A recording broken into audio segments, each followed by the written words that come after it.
गाड़ियों से हमारी उम्मीदें आज बहुत बदल गई हैं, है ना? बिल्कुल। हमें चाहिए स्पीड, बेहतरीन माइलेज और ऐसी परफॉर्मेंस जो हर मौसम और हर रास्ते पर खरी उतरे। सही बात है। पहले के इंजन्स बहुत ही कह सकते हैं मैकेनिकल होते थे, एक तय तरीके से काम करते थे। हाँ, एक ढर्रे पर। लेकिन आज के इंजन्स के पास अपना दिमाग है, जिसे इलेक्ट्रॉनिक कंट्रोल यूनिट कहते हैं, और साथ ही जबरदस्त ताकत वाले फेफड़े भी हैं, जिन्हें हम सुपरचार्जर्स और टर्बोचार्जर्स के नाम से जानते हैं। सही। आज हम समझेंगे कि ये MPFI, CRDI और फोर्स्ड इंडक्शन जैसी टेक्नोलॉजीज असल में है क्या, और ये काम कैसे करती हैं? और कैसे इन्होंने गाड़ी के सोचने और सांस लेने के तरीके को पूरी तरह से रेवोल्यूशनाइज कर दिया है। तो चलिए इस मैकेनिज्म को डीकोड करते हैं। तो शुरुआत पेट्रोल इंजन से करते हैं। मुझे याद है पुरानी गाड़ियों में, जैसे मारुति 800 या एम्बेसडर में, कार्बोरेटर होता था। हाँ, होता था। वो एक बड़ा ही सिंपल सा डिवाइस लगता था जो हवा और पेट्रोल को मिक्स करता था। तो ये MPFI सिस्टम क्या है और इसकी जरूरत क्यों पड़ी? आपने बिल्कुल सही याद दिलाया। कार्बोरेटर एक तरह से कॉमन मिक्सिंग बोल जैसा था। अच्छा। जहां हवा और फ्यूल का एक अंदाजे से मिक्सचर तैयार होता था। ओके। और फिर वो सभी सिलेंडरों में जाता था। तो प्रॉब्लम क्या थी उसमें? प्रॉब्लम ये थी कि ये अंदाजा हर सिलेंडर तक एक जैसा नहीं पहुंचता था। किसी को ज्यादा मिलता, किसी को कम। ओके। MPFI यानी मल्टी पॉइंट फ्यूल इंजेक्शन इसी प्रॉब्लम का सॉल्यूशन है। अच्छा। इसमें हर सिलेंडर को अपना एक पर्सनल शेफ दिया गया है, एक डेडिकेटेड इलेक्ट्रॉनिक इंजेक्टर जो इनटेक मैनिफोल्ड में लगा होता है। पर्सनल शेफ, ये एनालॉजी अच्छी है। हाँ, मतलब हर सिलेंडर को उसकी जरूरत के हिसाब से खाना मिलता है। बिल्कुल। लेकिन इन शेफ्स को कौन बताता है कि कब, क्या और कितना खाना देना है? यहीं पर वो दिमाग यानी ECU का रोल आता होगा। एग्जैक्टली। इलेक्ट्रॉनिक कंट्रोल यूनिट या ECU ही वो मास्टर शेफ है।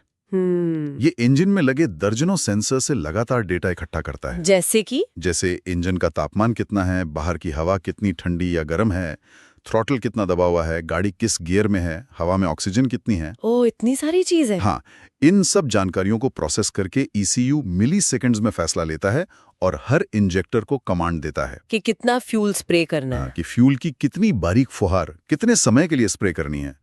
ये प्रेसिजन कार्ब्यूरेटर के बस की बात ही नहीं थी। तो ये ECU का काम करने का तरीका हमेशा एक जैसा रहता है या ये भी सिचुएशन के हिसाब से बदलता है? यहीं पर इसकी स्मार्टनेस सामने आती है। ECU असल में दो अलग अलग मोड्स में काम करता है। 2 मोड्स में? जी, जिसे इंजेक्शन ड्राइव टाइम कंट्रोल कहते हैं। पहला है open loop control. Open loop. ये मोड तब एक्टिवेट होता है जब इंजन ठंडा होता है, जैसे सुबह जब हम पहली बार गाड़ी स्टार्ट करते हैं। अच्छा। इस समय ECU को एग्जॉस्ट से कोई फीडबैक नहीं मिलता, तो वो अपने प्री प्रोग्राम्ड मैप के हिसाब से एक रिच मिक्सचर भेजता है। मतलब ज्यादा फ्यूल? हाँ, थोड़ा ज्यादा फ्यूल। जैसे ठंड में हमें ज्यादा एनर्जी के लिए थोड़ा हैवी नाश्ता चाहिए होता है, वैसे ही ठंडे इंजन को स्मूथली चलने के लिए ज्यादा फ्यूल चाहिए होता है। ओके, तो ठंडा होने पर इंजन ज्यादा फ्यूल लेता है, ये समझ आता है। लेकिन जब गाड़ी गर्म हो जाए, चल रही है, ट्रैफिक में है, कभी तेज कभी धीरे, तब क्या होता है? तब दूसरा मोड काम आता है। क्या ये सिस्टम उतना ही स्मार्ट है कि रियल टाइम में खुद को बदल सके? बिल्कुल। जैसे ही इंजन अपने वर्किंग टेम्परेचर पे पहुंचता है, ECU दूसरे मोड में चला जाता है, जिसे कहते हैं closed loop control. Closed loop control. हाँ, अब ये सिस्टम एक फीडबैक लूप पर काम करता है। Feedback loop? हाँ, एग्जॉस्ट में एक ऑक्सीजन सेंसर लगा होता है जो लगातार चेक करता है कि फ्यूल जलने के बाद धुएं में कितनी बिना जली ऑक्सीजन बची है। अच्छा। ये डेटा ECU को वापस भेजा जाता है। ओके। अगर ऑक्सीजन ज्यादा है, मतलब फ्यूल कम पड़ गया, मिक्सचर लीन था। अगर ऑक्सीजन बहुत कम है, मतलब फ्यूल ज्यादा हो गया और पूरा जला नहीं। इस फीडबैक के आधार पर ECU तुरंत अगले ही साइकिल में फ्यूल मिक्सचर को एडजस्ट कर देता है। वाह। ये एक non stop self correcting process है जो परफॉर्मेंस और एमिशन दोनों को ऑप्टिमाइज करता है। मतलब ये सिर्फ परफॉर्मेंस नहीं बढ़ा रहा बल्कि पर्यावरण का भी ख्याल रख रहा है। बिल्कुल। कार्बोरेटर के मुकाबले इसके और क्या बड़े फायदे हैं? इसके फायदे बहुत हैं। एक तो थ्रॉटल रेस्पॉन्स जबरदस्त हो जाता है। आप जैसी एक्सेलरेटर दबाते हैं, इंजन तुरंत रिएक्ट करता है। कोई लैग नहीं? कोई लैग नहीं। पुरानी गाड़ियों की वेपर लॉक जैसी समस्या खत्म हो गई। हाँ, वो गर्मी में बहुत होती थी। जी, जिसमें गर्मी से फ्यूल पाइप में ही भाप बन जाता था। लेकिन इसका सबसे बड़ा और क्रांतिकारी फायदा है auto altitude and temperature compensation. ये क्या चीज है? पुराने कार्बोरेटर वाली गाड़ियों में पहाड़ों पर एक आम समस्या थी। जैसे जैसे आप ऊपर जाते हवा पतली होती जाती और ऑक्सीजन कम हो जाती थी। हाँ, गाड़ी का दम घुटने लगता था। बिल्कुल, परफॉर्मेंस गिर जाती थी। MPFI ने इस समस्या को हमेशा के लिए खत्म कर दिया। कैसे? इसका दिमाग यानी ECU हवा के दबाव और तापमान को मापने वाले सेंसर से समझ जाता है कि हवा कम है, अच्छा। और फ्यूल को उसी हिसाब से तुरंत एडजस्ट कर देता है। मतलब गाड़ी चाहे मनाली में हो या लेह में, उसकी परफॉर्मेंस लगभग एक जैसी बनी रहती है। ये तो कमाल का फीचर है। तो पेट्रोल इंजन को ये इलेक्ट्रॉनिक दिमाग मिल गया जिसने उसे बहुत स्मार्ट बना दिया। लेकिन डीजल इंजन तो हमेशा से अपनी ब्रूट फोर्स और मैकेनिकल सिंप्लिसिटी के लिए जाने जाते थे। सही कहा आपने। क्या उन्हें भी ऐसा ही कोई स्मार्ट अपग्रेड मिला जिसने उनके काम करने का तरीका ही बदल दिया? हमारे सोर्सेज में CRDI का जिक्र बार बार आया है। हाँ, डीजल इंजन के लिए जो मॉडर्न स्टैंडर्ड है वो है CRDI, यानी common rail direct injection. CRDI ये टेक्नोलॉजी डीजल इंजन के लिए उतनी ही जरूरी साबित हुई जितनी पेट्रोल के लिए MPFI। अच्छा। पुरानी डीजल इंजनों में एक बड़ा सा मैकेनिकल पंप होता था जो हर इंजेक्टर को अलग अलग पाइप से फ्यूल भेजता था। ये सिस्टम बहुत शोर करता था, वाइब्रेशन पैदा करता था और इसमें फ्यूल का प्रेशर भी बहुत इनकंसिस्टेंट रहता था। ओके। CRDI ने इस पूरे तामझाम को हटाकर एक बहुत ही एलिगेंट सोल्यूशन पेश किया। कॉमन रेल सुनने में तो बहुत सीधा साधा लगता है। ये कैसे काम करता है और ये पुराने सिस्टम से इतना बेहतर क्यों है? नाम सीधा साधा है पर काम बहुत एडवांस्ड है। आप ऐसे इमेजिन कीजिए, एक मजबूत मोटी पाइप या रेल जिसमें एक हाई प्रेशर पंप लगातार फ्यूल को बहुत ही ज्यादा दबाव पर स्टोर करके रखता है। बहुत ज्यादा मतलब कितना? और जब मैं कहता हूं बहुत ज्यादा दबाव, तो मेरा मतलब है 29,000 PSI तक। 29,000 PSI? जी। इसका अंदाजा कैसे लगाया जाए, ये कितना ज्यादा है?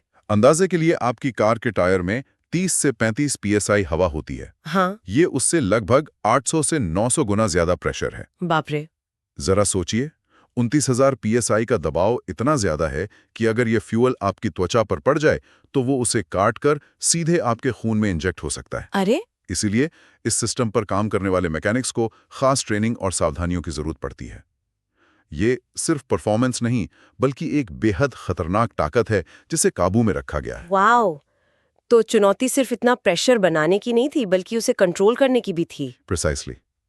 इस हाई प्रेशर कॉमन रेल से सारे इंजेक्टर्स जुड़े होते हैं। ओके। और इन इंजेक्टर्स को भी ECU जैसा ही एक advanced engine management system control करता है। अच्छा। ये सिस्टम तय करता है कि किस इंजेक्टर को कब और कितनी देर के लिए खोलना है। और इस हाई प्रेशर का फायदा क्या है? इस हाई प्रेशर की वजह से फ्यूल बहुत ही बारीक कणों, लगभग धुंध की तरह सिलेंडर में स्प्रे होता है। एटमाइजेशन कहते हैं शायद इसे। जी। फ्यूल जितना बारीक होगा वो ऑक्सीजन के साथ उतना ही अच्छा मिक्स होगा और उतनी ही पूरी तरह जलेगा। और नतीजा? नतीजा ज्यादा पावर, बेहतर माइलेज, कम आवाज।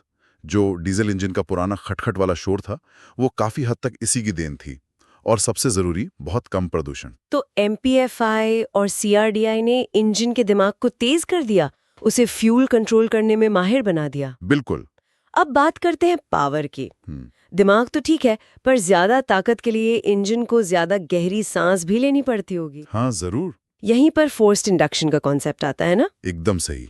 ज्यादा पावर मतलब ज्यादा फ्यूल चलाना। और ज्यादा फ्यूल जलाने के लिए ज्यादा ऑक्सीजन। बिल्कुल, यानी ज्यादा हवा चाहिए। ज्यादातर इंजन नेचुरली एस्पिरेटेड होते हैं। मतलब वो पिस्टन के नीचे जाने से बने वैक्यूम से स्वाभाविक रूप से हवा अंदर खींचते हैं। लेकिन अगर हमें उसी साइज के इंजन से डबल पावर चाहिए तो हमें उसमें जबरदस्ती हवा ठूसनी पड़ेगी। जबरदस्ती? हाँ, इसी को फोर्स्ड इंडक्शन कहते हैं। इसके दो पॉपुलर तरीके हैं, सुपरचार्जर्स और टर्बोचार्जर्स। मैंने ये दोनों नाम सुने और अक्सर लोग इन्हें एक ही समझ लेते हैं या एक दूसरे की जगह इस्तेमाल कर लेते हैं। इन दोनों में असल में क्या फर्क है? सबसे बड़ा और बुनियादी फर्क उनके पावर सोर्स में है। Power source? वो अपनी ताकत कहाँ से लेते हैं, यही उन्हें अलग बनाता है। सुपरचार्जर एक एयर कंप्रेसर है जो सीधे इंजन के क्रैंकशाफ्ट से एक बेल्ट, गियर या चेन के जरिए जुड़ा होता है। अच्छा, तो इंजन से ही चलता है? हाँ, इसका मतलब है कि ये इंजन की ही पावर का एक छोटा सा हिस्सा इस्तेमाल करके चलता है। ये एक तरह का पैरासिटिक लॉस है। मतलब इंजन को पावर बनाने के लिए पहले थोड़ी पावर खर्च करनी पड़ती है। सही पकड़ा। तो इसका फायदा क्या हुआ अगर ये इंजन की ही पावर ले रहा है? फायदा ये है कि क्योंकि ये सीधे इंजन से जुड़ा है, तो जैसे ही आप एक्सीलरेटर दबाते हैं और इंजन का RPM बढ़ता है, ये तुरंत अतिरिक्त हवा देना शुरू कर देता है। मतलब कोई देरी नहीं, कोई लैग नहीं? बिल्कुल, इसमें कोई लैग नहीं होता।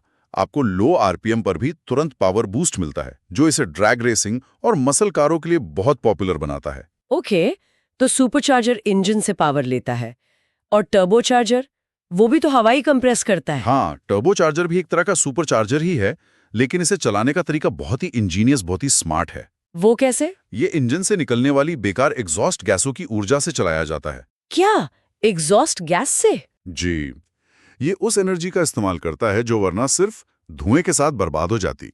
एक मिनट, तो आप कह रहे हैं कि टर्बोचार्जर इंजन के धुएं से चलता है? मतलब ये तो कूड़े से सोना बनाने जैसा है। कह सकते हैं। ये आइडिया पहली बार किसके दिमाग में आया होगा? ये कमाल का आइडिया है ना। इसे फ्री पावर भी कहते हैं क्योंकि ये इंजन पर कोई लोड नहीं डालता। तो ये काम कैसे करता है? इसका डिजाइन बहुत सरल और प्रभावशाली है। इसमें एक ही शाफ्ट पर दो छोटे पहिए या पंखे लगे होते हैं। एक को टर्बाइन कहते हैं और दूसरे को कंप्रेसर। एक टर्बाइन और एक कंप्रेसर। हाँ, जब इंजन से गर्म और तेज रफ्तार वाली एग्जॉस्ट गैस निकलती है तो वो टर्बाइन को घुमाती है, ठीक वैसे ही जैसे हवा एक पवन चक्की को घुमाती है। अच्छा। क्योंकि कंप्रेसर भी उसी शाफ्ट से जुड़ा है तो वो भी 1,00,000 आरपीएम से भी ज्यादा की रफ्तार से घूमता है और बाहर की ताजी हवा को खींचकर उसे हाई प्रेशर पर कंप्रेस करके इंजन में भेज देता है। पर मैंने एक टर्बो नैग के बारे में भी सुना है। ये क्या होता है? ये फ्री पावर सुनने में तो परफेक्ट लगती है। ये इसका एक प्रैक्टिकल चैलेंज है। टर्बो लैग वो छोटी सी देरी है जो आपको एक्सेलरेटर दबाने और पावर बूस्ट महसूस होने के बीच होती है। ऐसा क्यों होता है? ऐसा इसलिए होता है क्योंकि कम आरपीएम पर एग्जॉस्ट गैसों में इतनी ताकत नहीं होती कि वो टर्बाइन को बहुत तेजी से घुमा सकें। जब आप एक्सेलरेटर दबाते हैं, इंजन का आरपीएम बढ़ता है, एग्जॉस्ट का फ्लो तेज होता है, तब जाकर टर्बाइन अपनी पूरी रफ्तार पकड़ता है और बूस्ट देना शुरू करता है। इसी बीच के समय को टर्बो लैग कहते हैं। अच्छा, तो ये वो लैग है। हाँ, हालांकि मॉडर्न टर्बोज में इसे काफी कम कर दिया गया है। ये तो कमाल है। लेकिन एक सवाल मन में आता है। पूछे। अगर एग्जॉस्ट गैस का प्रेशर बहुत ज्यादा हो जाए, जैसे कि जब इंजन बहुत तेज चल रहा हो, तो क्या इससे टर्बोचार्जर बहुत ज्यादा हवा नहीं भेजेगा? क्या इससे इंजन को नुकसान नहीं हो सकता? ये एक बहुत ही जरूरी सवाल है और यहीं पर टर्बोचार्जर डिजाइन की एक और शानदार चीज सामने आती है। क्या है वो? इसी ओवर बूस्टिंग से बचने के लिए टर्बोचार्जर में एक वेस्ट गेट नाम का वॉल्व होता है। Waste gate? आप इसे टर्बो का सेफ्टी वॉल्व समझ सकते हैं। ये वेस्ट गेट ही वो गुमनाम हीरो है जिसने टर्बोचार्जिंग को आम लोगों की गाड़ियों तक पहुंचाया। ओह! इसके बिना हाई आरपीएम पर इंजन में इतनी हवा भर जाती कि वो एक बम की तरह फट सकता था। ये छोटा सा वॉल्व इंजन को अपनी ही ताकत से बचाने का काम करता है। ये काम कैसे करता है? जब बूस्ट प्रेशर एक तय सीमा से ज्यादा होने लगता है तो ये वेस्ट गेट खुल जाता है। ठीक है। और अतिरिक्त एग्जॉस्ट गैस को टरबाइन से बाईपास करके सीधे एग्जॉस्ट पाइप में भेज देता है। तो टरबाइन पर प्रेशर कम हो जाता है? बिल्कुल। इससे टरबाइन पर पड़ने वाला प्रेशर कम हो जाता है, उसकी रफ्तार कंट्रोल में रहती है, बूस्ट प्रेशर जरूरत से ज्यादा नहीं बढ़ता और इंजन सुरक्षित रहता है। तो आज की इस चर्चा से मुख्य बातें क्या निकल कर आती हैं?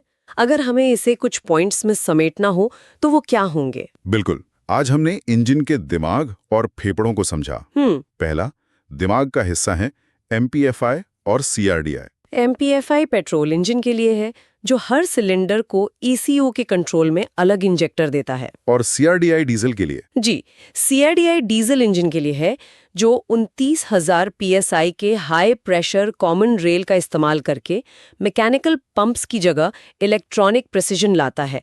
दोनों का मकसद एक ही है, फ्यूल पर सटीक कंट्रोल। सही। दूसरा, फेफड़ों का काम करते हैं सुपरचार्जर्स और टर्बोचार्जर्स, जो इंजन में जबरदस्ती हवा भरते हैं। हाँ, सुपरचार्जर्स इंजन की अपनी मैकेनिकल पावर इस्तेमाल करके तुरंत बूस्ट देते हैं और टर्बोचार्जर्स मुफ्त की एग्जॉस्ट एनर्जी का इस्तेमाल करते हैं और वेस्ट गेट के जरिए अपनी और इंजन की सुरक्षा सुनिश्चित करते हैं। तो इन दोनों का मकसद है इंजन में ज्यादा हवा भरना। एकदम सही। जाते जाते सुनने वालों के लिए एक सवाल छोड़ जाते हैं। जरूर। हमने सीखा कि MPFI system auto altitude compensation देता है, यानी ऊंचाई के हिसाब से खुद को ढाल लेता है।